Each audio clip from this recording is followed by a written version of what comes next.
ምን ልታዘዝ? ወይኔ ችጋራም ሰው ይመጣ። ህሊና የተለመደ ስራዋን ያከናወነች አንድ የቤቱ ደንበኛ የሆነ ሰውዬ ወደ ሆቴሉ ይገባል። ወይኔ ችጋራም ሰው ይመጣ። የኔ ትብ ላይ ተቀመጠ።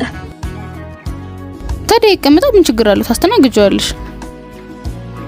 ምን ችጋራም ነው? እሱን ከማስተናገድ እኔ ቢጤ መርዳት ይሻላል። ቲፕ አይሰጥም ምን አይሰጥ? አረ አይባልም። በእናትሽ አንቺ ለቲጂ ሂጂ በእናትሽ። እንዴ ያምሻል እንዴ? አለቀየኛ ለራስሽ ሂጂ። ለዛሬ ብቻ በእናትሽ ሂጂ። ሰላም እንዴት ነህ? ምን ልታዘዝ? ሰዓቱ የቁርስ ሰዓት እንደመሆኑ ከምግብ ዝርዝሩ ላይ ለቁርስ የሚሆን ምግብ መርጦ ያዛል።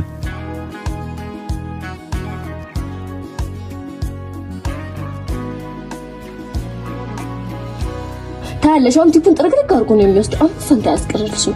ቲፕ እኮ ደንበኞች በፈቃዳቸው የሚሰጡት ችሮታ እንጂ ግዴታ አይደለም።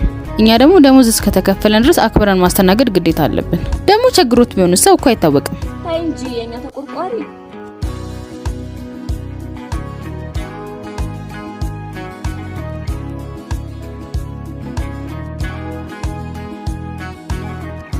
ተመግቦ እንደጨረሰ ሂሳብ ከፍሎ ሊወጣ ሲል ብር ተሳስተሃል ማለቴ ሂሳቡ 400 ብር ነው ያስቀመጥከው። ደግሞ ገብቶኛል አትፍሪ። ለመልካም መስተንግዶሽና ለበጎነትሽ ያደረኩት ነው። አየሽ ዝቅ ማለት ዋጋ አለው። ከሰው ምንም ሳትጠብቂ አንቺ ያለሽን ስትሰጪ ሰውም ሳይሰስት ያለውን ይሰጥሻል። መልካም ቀን በርቺ።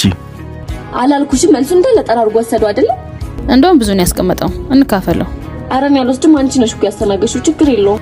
እኔ በሆነም ግን ያስተናገርኩት ያንቺ ቴብል ላይ ነው። ስለዚህ እንካፈለው። በጣም ነው የማመሰግነው። የምር በራሴ አፈርኩ። በስማም